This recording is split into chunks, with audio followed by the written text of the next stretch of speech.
Jimmy Spoon and the Pony Express. Chapter 5, Fast as the Wind. Jimmy woke suddenly. Embers in the fireplace were the only light in the small cabin. He lay in his bunk listening. In the very far distance, a rider was approaching. It was 2 o'clock in the morning, April 6th, 1860. 3 days earlier, a boy in Missouri and a boy in California began galloping at full speed toward each other. Every 15 miles, a fresh horse would be waiting, and every 50 or so miles, a fresh rider. Somewhere in the vast Nevada desert, two boys would pass each other so swiftly there'd be no time to even shout hello.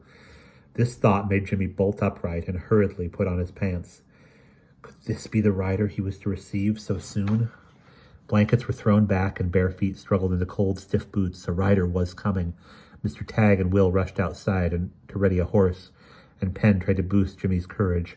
"You're the best there is, Jim. No Paiute will catch you, guaranteed." Milo poured steaming coffee into a tin cup and handed it to Jimmy with a chunk of bread. "Morning, son," he said, bending close. His breath stunk from an infected tooth, but Jimmy didn't mind. Despite Milo's unwashed body and unpleasant odors, he was as kind as an old grandfather. "We're counting on you, Jim. Soon as you reach Roberts Creek Station, ride the next relay back. Mr. Tagg will keep the coffee on just like always." "Thanks, Milo. I'll try my best." Jimmy drank the scalding liquid, but tucked the bread inside his shirt. He was too nervous to eat. He lifted his coat off a peg in the wall and stepped out into the cold night. Silhouetted against the starry horizon was a small moving shape. It rose and fell again and again.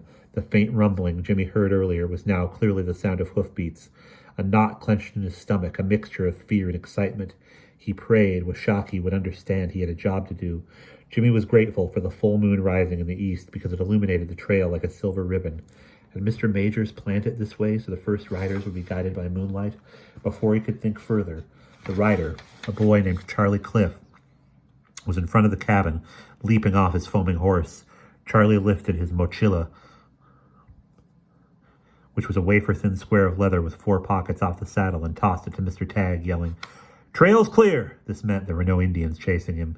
Jimmy's horse was roaring with impatience as Mr. Tagg slapped the mochila over the horn of its saddle.